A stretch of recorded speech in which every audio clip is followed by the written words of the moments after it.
Ən birincisi odur ki, İslam nə deməkdir ümumiyyətlə? İslam dini barədə alimlər deyirlər ki, huvel istislamu lillahi bit-tevhid. İslam tevhidlə Allaha təslim olmaq deməkdir. Ona görə, əgər kimsə yalandan elə deyirsə ki, mən müsəlmanam və yaxud da Allaha qurban olum və yaxud da mən də müsəlmanlardanam, sadəcə bu söz kifayət eləmir. İnsan Allaha təslim olmalıdır. Nə ilə? Tevhidlə.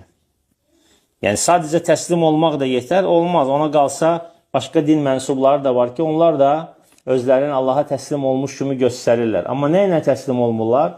Tevhidlə təslim olmurlar. Və insanların çoxsu Allaha şərik qoşaraq ona inanırlar. Necə ki, Allah Teala Quran-ı Kərimdə buyurur. Ona görə İslamın tərifində birinci deyiləcək söz odur ki, Allaha tevhidlə təslim olmaq. Vəl-inqiyadu ləhu bit-ta'a. Və həmçinin də ona itayətkarcasına tabi olmaq. İtayətlə ona tabi olmaq. Belə ki, Allahın əmrlərini yerinə yetirib və qadağan etdiyi şeylərdən çəkinərək. Və sonra gəlir ki, üçüncüsü vəl-bəra'atu minəş-şirki və əhlihi.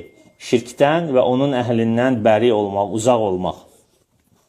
Şirk bildik. Şirk o deməkdir ki, Allahın haqqı olan hər hansı bir şeyi Allahdan qeyrisinə yönətmək. Allahın haqqı olan hər hansı bir şeyi Allahdan qeyrisinə yönətmək. Bu dillə də ola bilər, qəlblə də ola bilər, əməllərlə də ola bilər. Əməllərlə belə ola bilər ki, insan Allahdan qeyrisinə səcdə eləsin. Allahdan qeyrisinə nəzir eləsin. Qəlblə belə ola bilər ki, insan Allahdan qorxduğu kimi başqasından qorxsun. Allaha təvəkkül elədiyi kimi başqasına təvəkkül eləsin. Allahı sevdiyi kimi başqasını sevsin. Dillə də belə olar ki, insan dualarında, zikirlərində Allaha andığı kimi, Allaha dua etdiyi kimi, Allahdan başqasına da ona dua etdiyi kimi dua etmiş olsun. Ona görə müsəlman olmağın şərtlərindən də biri odur ki, insan şirk və şirk əhlindən uzaq olsun. Necə ki, İbrahim əleyhissalam hətta öz atasından belə bəri oldu, uzaq durdu. Niyə görə? Çünki atası bütpərəst idi. Və müminin də qəlbində bir əl-vələ vəl-bəra deyilən bir şey olmalıdır ki, o Allahın dostlarına dost, Allahın düşmənlərinə isə düşmən kimi baxmalıdır. Allahın sevdiyi şeyləri sevməli, Allahın qəzəb etdiyi şeylərə isə qəzəb etməlidir. Və bu da heç də o demək deyil ki, insan cəmiyyətdə aqressiv yaşamalıdır, ətrafla başqa cür davranmalıdır. Xeyr, sadəcə bu insanın bir etiqadıdır.